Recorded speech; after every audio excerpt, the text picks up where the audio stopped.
Hello students, welcome to SDM academy. আশা করি তোমরা সকলেই সুস্থ আছো, ভালো আছো। আজকে আমরা আলোচনা করছি ক্লাস 11-এর ফার্স্ট সেমিস্টার ইতিহাসের দ্বিতীয় যে অধ্যায় রয়েছে সেই দ্বিতীয় অধ্যায়ের নাম কি আছে? সাম্রাজ্য সমূহ, অর্থাৎ এম্পায়ার্স।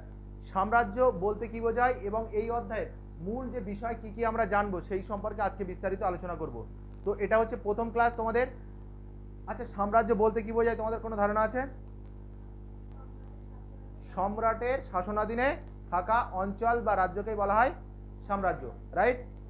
বা যদি আরেকটু ভালো করে সহজ ভাষায় বলা হয়, বিরাট অঞ্চল জুড়ে বিস্তৃত অঞ্চলের যখন একজন শাসক থাকে বা একজন রাজা বা সম্রাট থাকে তখন সেই অঞ্চলটাকে কি বলা হয়? সাম্রাজ্য। যেমন ভারতবর্ষে একটা সাম্রাজ্য ছিল, ভারতবর্ষে অনেক সাম্রাজ্য ছিল, তার মধ্যে অন্যতম সাম্রাজ্য কি? মুঘল সাম্রাজ্য, মৌর্য সাম্রাজ্য, নাম শুনেছো তো? হ্যাঁ, গুপ্ত সাম্রাজ্য। তো ঠিক তেমনই পৃথিবীর ইতিহাসে যতগুলো সাম্রাজ্য রয়েছে তার মধ্যে অন্যতম হচ্ছে কোন সাম্রাজ্য? রোমান সাম্রাজ্য। এই অধ্যায়ে আমরা জানার চেষ্টা করব মূলত রোমান সাম্রাজ্য সম্পর্কে বিস্তারিত। পৃথিবীতে অনেকগুলো দেশ রয়েছে, তাই তো? কয়েকটা দেশের নাম বলো তো তোমরা। পৃথিবীতে অনেক দেশ আছে, তো কয়েকটা দেশের নাম বলো। চীন, ভারতবর্ষ, আর নেপাল, ভুটান, বাংলাদেশ, অনেক অনেক দেশ আছে, পৃথিবীতে অনেক দেশ আছে। তো দেখো, এই তিনটি মহাদেশ জুড়ে সাম্রাজ্য ছিল। কটা? তিনটি মহাদেশ জুড়ে। সেই সাম্রাজ্যটার নাম কি? রোমান সাম্রাজ্য। 100 খ্রিস্টপূর্বাব্দ থেকে 1300 খ্রিস্টাব্দ পর্যন্ত যে গুরুত্বপূর্ণ ঘটনাগুলো, মানে পৃথিবীতে যে বিভিন্ন সাম্রাজ্যগুলো ছিল, কত থেকে?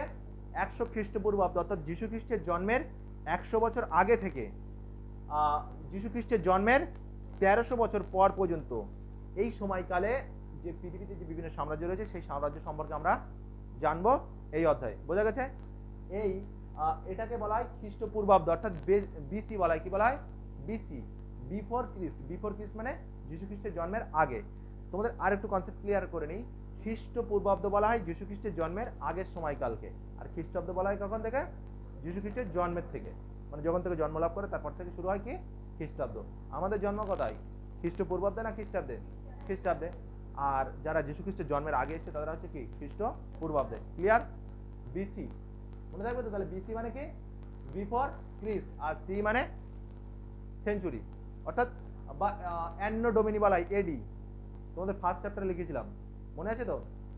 দেখো, এখানে বেশ কিছু, মানে এগুলো মূলত তোমাদের যেহেতু শর্ট কোশ্চেন থাকবে এই অধ্যায় থেকে 15 নম্বরের শর্ট কোশ্চেন থাকবে। কত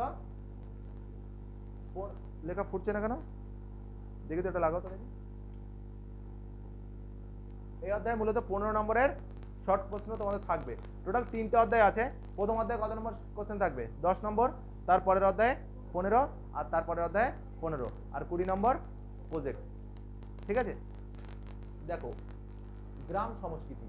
প্রাচীন পৃথিবীতে নবপ্রস্তর যুগের শেষে মানব সভ্যতার অগ্রগতির এক চূড়ান্ত বিকাশ লক্ষ্য করা যায়। মানে প্রাচীন প্রস্তর, মধ্যপ্রস্তর, তারপরে আসে কি? নবপ্রস্তর।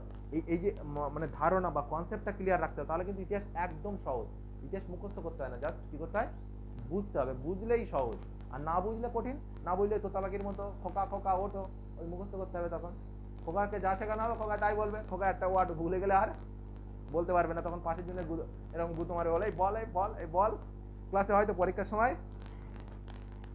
হয়তো বিশেষ করে মেয়েদের এটা বেশি হয়।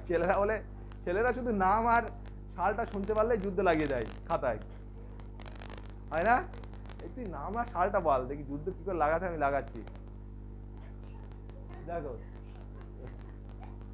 নতুন নতুন আবিষ্কারের ফলে মানব জীবনে নানা বৈপ্লবিক পরিবর্তন ঘটে। তাহলে কোন সময় নতুন নতুন আবিষ্কার শুরু হয়? নব্যপ্রস্তর যুগে। আমরা সেই প্রস্তর যুগকে 3টি ভাগে ভাগ করেছিলাম: প্রাচীন প্রস্তর, মধ্যপ্রস্তর আর নব্যপ্রস্তর। আমরা প্রথম অধ্যায়ে পড়েছি তো এটা, প্যালিওলিথিক, মেসোলিথিক আর নিওলিথিক। দেখো, নব্যপ্রস্তর যুগে মানুষ খাদ্য সংগ্রহকারী থেকে খাদ্য উৎপাদকে পরিণত হয়েছিল। এটা খুব গুরুত্বপূর্ণ প্রশ্ন, খাতায় কোশ্চেনটা লিখে নাও। কোন যুগে মানুষ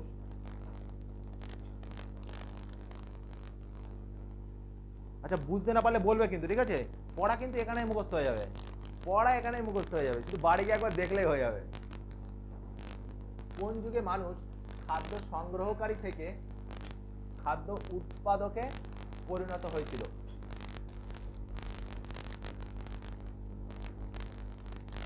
বুঝতে পেরেছ কোন যুগে হবে তাহলে অ্যান্সারটা? নব্যপ্রস্তর যুগে। কোন যুগে মানুষ খাদ্য সংগ্রাহক থেকে খাদ্য উৎপাদকে পরিণত হয়?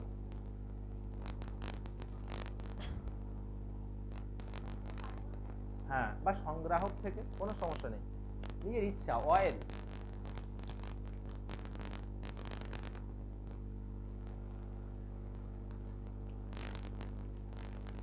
দেখো তাহলে ওই জন্য এই নবপ্রস্তর যুগে মানুষ যেহেতু কি তার জীবনযাত্রার পরিবর্তন ঘটে, মানুষ যেহেতু খাদ্য সংগ্রাহক থেকে খাদ্য উৎপাদকে পরিণত হয়, উৎপাদন করতে শুরু করে, তাই এই সময়কে বলা হয় নবপ্রস্তর বিপ্লব। বোঝা গেছে?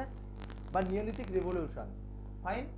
কৃষিকার্যের আদি উদ্ভাবন আর নগর পত্তনের মধ্যবর্তী পর্বটিকে নবপ্রস্তর যুগ বলা হয়। তাহলে কৃষিকার্যের আদি উদ্ভাবন মানে কৃষিকার্যের উদ্ভাবন আর নগর পত্তন মানে নগর মানে শহর, তাহলে কৃষিকার্যের উদ্ভাবন ঘটছে আর একদিকে নগর তৈরি হচ্ছে, এই যে দুটোর মধ্যবর্তী সময়কাল, এই সময়কালটাকে কি বলা হয়? নবপ্রস্তর। বোঝা গেছে? তাহলে পরীক্ষা এসে লিখতে পারবে। কনসেপ্ট ক্লিয়ার দরকার, কিন্তু কনসেপ্ট মানে কারণ যেহেতু এমসিকিউ থাকবে, তো কনসেপ্ট ক্লিয়ার থাকলে হয়তো অনেক প্রশ্ন কমন আসতেও না পারে, তখন তোমাদের কনসেপ্ট ক্লিয়ার থাকলে তাহলে তোমরা সেখান থেকেই অ্যান্সারটা করতে পারবে। এবার দেখো, অগ্রসর প্রাচীন সভ্যতার কেন্দ্রগুলিতে এই যুগ মোটামুটি খ্রিস্টপূর্ব 10,000 থেকে 3,000 অব্দ পর্যন্ত ব্যাপ্ত ছিল। তাহলে খাতায় লিখে নাও নব্যপ্রস্তর যুগের সময়কাল মোটামুটি কত, বা নব্যপ্রস্তর যুগের সময়কাল বলে হাই পেন দিয়ে লিখে নাও 10,000 খ্রিস্টপূর্বাব্দ থেকে 3,000 অব্দ। 10,000 খ্রিস্টপূর্ব থেকে 3,000 অব্দ। ওয়ান লাইনার করে নেবে, কোশ্চেনও করার দরকার নেই। ওয়ান লাইনার বোঝো তো? মানে এরকম হবে ওয়ান লাইনারটা, যে নবপ্রস্তর যুগের সময়কাল খ্রিস্টপূর্ব হাইপেন দিয়ে খ্রিস্টপূর্ব 10,000 থেকে 3,000 অব্দ। বুঝতে পেরেছো আনিকা? দেখো, নবপ্রস্তর যুগেই মানুষ বর্বর জীবন পরিত্যাগ করে সভ্য জীবনযাপন করতে শুরু করে। মানে মানুষ আগে কি এক স্থান থেকে অন্য স্থানে ঘুরে ঘুরে বেড়াতো, যাযাবরের মতো ঘুরে বেড়াতো। ফলে মানুষ তখন এই নবপ্রস্তর সময়কালে এসে কি হয়ে যায়, আধুনিকতার ছোঁয়া ধীরে ধীরে পেতে শুরু করে। নবপ্রস্তর যুগে ক্ষুদ্র কৃষিগোষ্ঠী পরিণত হয়েছিল গ্রামে, এবং নবপ্রস্তর যুগে কৃষিকাজকে কেন্দ্র করে জন্ম হয়েছিল স্থায়ী আবাসিক গ্রাম সংস্কৃতির। তাহলে পরীক্ষায় প্রশ্ন আসতে পারে যে কোন বিষয়টাকে কেন্দ্র করে স্থায়ী বসতি নির্মাণ শুরু হয়েছিল নবপ্রস্তর যুগে? কোন বিষয়টাকে কেন্দ্র করে? কৃষিকাজ।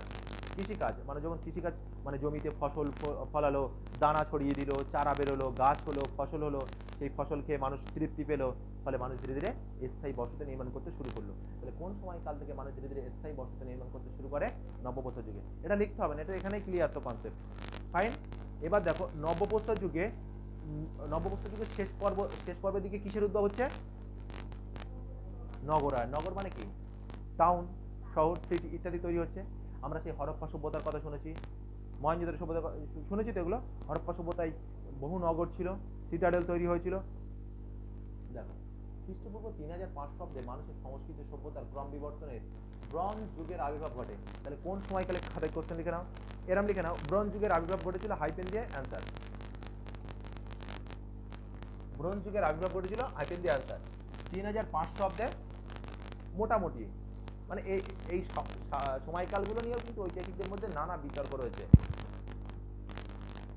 ব্রোঞ্জ যুগের সময়কাল বলে হাইপেন দিয়ে 3,500 খ্রিস্টপূর্বাব্দে। ধাতুর ব্যবহারিক দিক থেকে প্রাক ঐতিহাসিক যুগ পর্বকে দুটি ভাগে ভাগ করা হয়।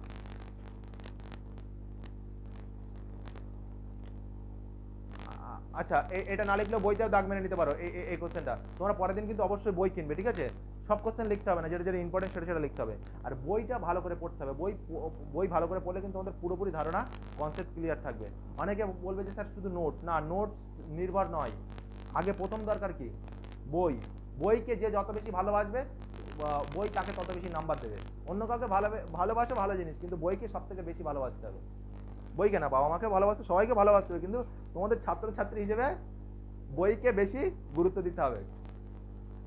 নেক্সট দেখো, এই প্রাগৈতিহাসিক যুগ পর্বকে দুটো ভাগে ভাগ করা যায়। একটা হচ্ছে তাম্রপ্রস্তর যুগ, আর দ্বিতীয় পর্বটি হলো ব্রোঞ্জ যুগ। তাহলে খাতায় একটা কোশ্চেন লিখে নাও যে প্রাক ঐতিহাসিক যুগকে মানে কোশ্চেন লিখতে হবে না, এরকম ওয়ান লাইনার করে নাও। প্রাক ঐতিহাসিক যুগকে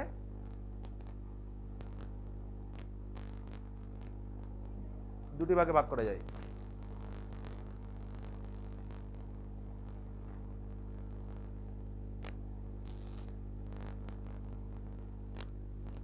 একটা হচ্ছে তাম্রপ্রস্তর যুগ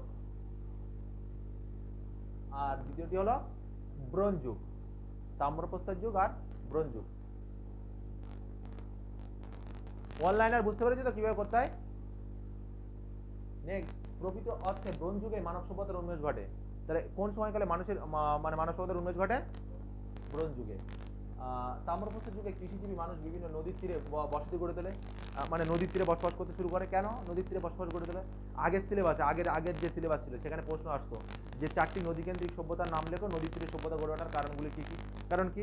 1 নম্বর, নদীর মাধ্যমে যাতায়াত করার সুবিধা, মালপত্র নিয়ে যাওয়ার সুবিধা রয়েছে, নদীর জলকে ব্যবহার করে কৃষিকাজ করার সুবিধা রয়েছে।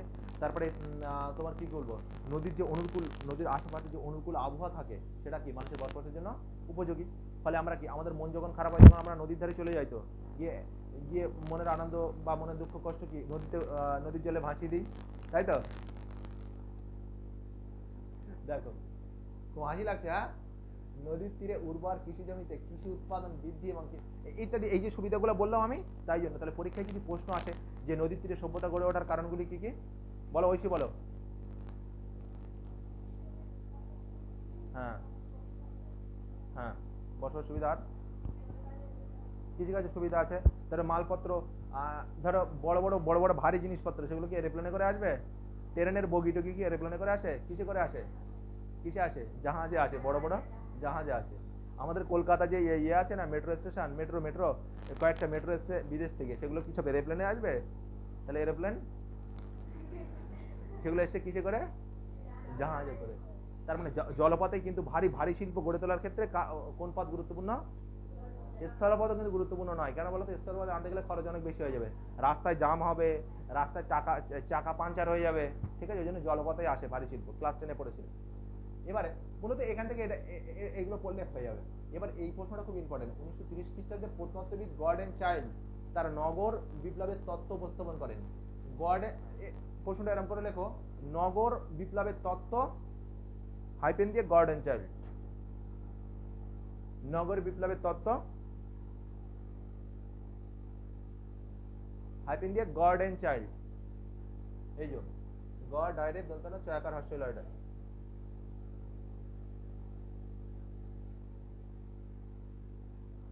গর্ডন চাইল্ড তার মতে মানুষ প্রাগৈতিহাসিক যুগ থেকে সভ্যতার যুগে প্রবেশ করে নগরায়নের মাধ্যমে। চাইল্ড বলেছেন যে ব্রোঞ্জ ধাতুর আবিষ্কারই নগর জীবনের পথ প্রশস্ত করেছিল। মানে চাইল্ডের মতে ব্রোঞ্জ যখন মানুষ আবিষ্কার করতে শুরু করেছে তখন মানুষের জীবনযাত্রার কি হয়েছে, আরো সুবিধা হয়েছে। নেক্সট চলে যাও, রাজশক্তির উদ্ভব ও একাধিপত্য। তাহলে মোটামুটি সাম্রাজ্যের উদ্ভব ঘটছে কোন সময়কাল থেকে মোটামুটি বোঝা যাচ্ছে তো? নবপ্রস্তর যুগের শেষ পর্বের দিক থেকে মোটামুটি সাম্রাজ্যের উদ্ভব ঘটতে শুরু করছে। রাজশক্তির উদ্ভব। নগরায়নের পূর্বে আদিম সাম্যবাদী সমাজ ব্যবস্থায় প্রশাসকের অস্তিত্ব ছিল না। প্রশাসক মানে কি? যেমন মানে রাষ্ট্র যে পরিচালনা করে সেটা কি প্রাচীন প্রস্তর মধ্যপ্রস্তর যুগে ছিল? শাসক ছিল না। কিন্তু এই শাসকের আবির্ভাব হচ্ছে কোন সময়কালে? নবপ্রস্তর যুগের শেষ পর্বের দিকে। কৃষি ও কারিগর শিল্পকে কেন্দ্র করে যখন শ্রমজীবী মানুষের উদ্ভব হয়। শ্রমজীবী মানে কি? যারা বিভিন্ন কৃষিক্ষেত্রে কাজ করতো, কলকারখানায় কাজ করতো, তখন তাদের নিয়ন্ত্রণের প্রয়োজনীয়তা দেখা যায়। এইভাবে নিয়ন্ত্রক হিসেবে শাসক গোষ্ঠী উদ্ভব হয়। মানে প্রচুর শ্রমিক কাজ করছে, তাদের তো একজন নেতা থাকা দরকার, মানে নিয়ন্ত্রণ করবে তো একজন ম্যানেজার বা থাকা দরকার। এইভাবে ধীরে ধীরে সৃষ্টি হচ্ছে কিসের? প্রশাসকের। যেমন আমাদের এই ব্লকের প্রশাসক কে আছেন? BDO sir, block development officer, block উন্নয়ন আধিকারিক, মানে বাংলায় বলা হয় ব্লক উন্নয়ন আধিকারিক। আমাদের জেলার কে আছেন? প্রশাসক কে আছেন? আইএস না, ডিএম আছেন। মানে আইএস অফিসাররাই সাধারণত ডিএম হন এবং ডব্লিউবিসিএস অফিসাররাও পদোন্নতির মাধ্যমে ডিএম পর্যায়ে যেতে পারে।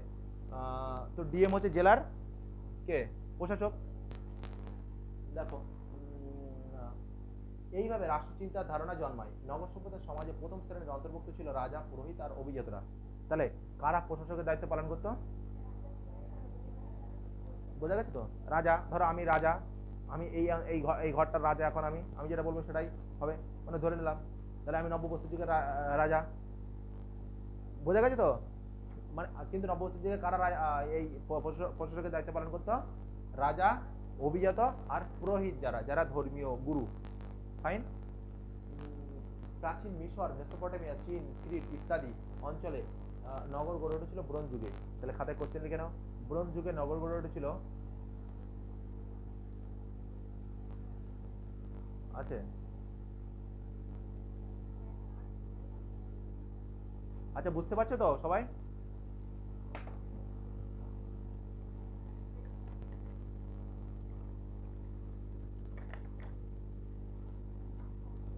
নেক্সট, তাহলে এটা বোঝা গেছে, এই পুরো টপিকটা বোঝা গেছে তো? এবারে রাজ্য থেকে সাম্রাজ্য। রাজ্য ইংরেজি কি? স্টেট। আর সাম্রাজ্য ইংরেজি কি? এম্পায়ার। ফাইন। এবার দেখো, পরবর্তীকালে মানে কি? নব্যপ্রস্তরের পরে, মানে শেষ পর্যায়ের দিকে। পরবর্তীকালে ব্রোঞ্জের পর আরো কার্যকর ধাতু হিসেবে লোহার আবিষ্কার হয়। তাহলে ব্রোঞ্জের পরে কি আসে? লোহা। লিখে নিতে পারো, ব্রোঞ্জের পরে লোহা, মানে হাইপেন দিয়ে খাতায় দাগ নম্বর দিয়ে ব্রোঞ্জের পরে লোহা। এশিয়া মাইনরের প্রথম লোহা আবিষ্কৃত হয় হিট্রাইটদের হাত ধরে। তাহলে লোহা আবিষ্কার হয় কাদের হাত ধরে? লিখে নাও।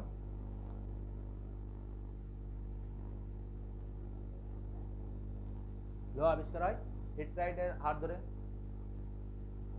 এই লোহার আবিষ্কার ও ব্যবহার সভ্যতার অগ্রগতি ধারণাকেই বদলে দেয়। মানে লোহা যখন আবিষ্কার হচ্ছে তখন সভ্যতার অগ্রগতি ঘটছে বলে অনেক ঐতিহাসিক মনে করছেন। এই লৌহ যুগেই ছোট ছোট রাজাদের মধ্যে অবিরত যুদ্ধ বিগ্রহ দেখা যায়। মানে ধরো আমি একটা রাজা, আনিকা একটা রাজা, ঐশী একটা রাজা, কুলসুম একটা, সরি তোমরা রাজা না, তোমরা রানী। হ্যাঁ ঠিক আছে, সরি লিঙ্গ চেঞ্জ করে ফেললাম আমি। তো মানে ধরো এই শুভম একটা রাজা, তো এরকম রাজা রয়েছে, অনেকগুলো রাজা। আমি চাইছি এই অঞ্চলটা দখল করে নিতে, ও চাইছি ওই অঞ্চলটা দখল করে নিতে, ফলে কি একে অপরের মধ্যে কি হবে? তখন দ্বন্দ্ব বাঁধবে। ঠিক তেমনই এই সময়কালে, মানে নব্যপ্রস্তর যুগের পরে বিভিন্ন শক্তিগুলির মধ্যে, প্রধান শক্তিগুলির মধ্যে ডব্লিউ শুরু হয়ে যায়। ডব্লিউ মানে বোঝো তো? করো তো বাড়িতে ডব্লিউ? ভাই বোনের মধ্যে ডব্লিউ বেশি হয় মনে হয়, তাই তো?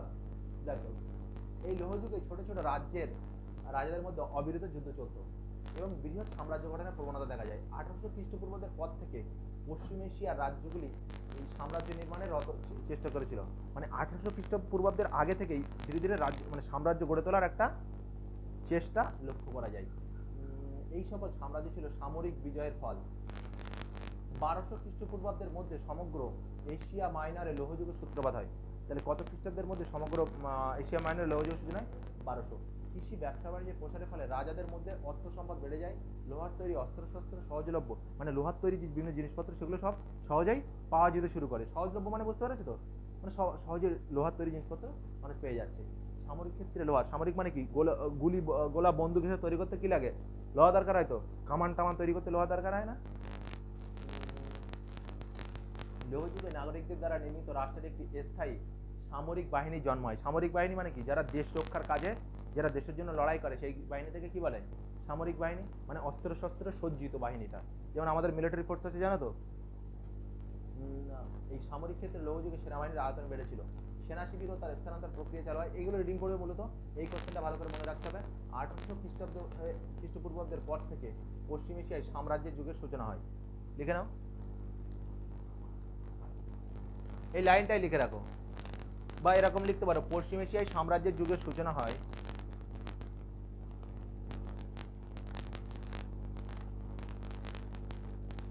পশ্চিম এশিয়ায় সাম্রাজ্যের যুগের সূচনা হয় 1800 খ্রিস্টপূর্বাব্দের পর। পশ্চিম এশিয়ায় সাম্রাজ্যের যুগের সূচনা হয় 1800 খ্রিস্টাব্দের পর। এটা লিখে নাও ভালো করে।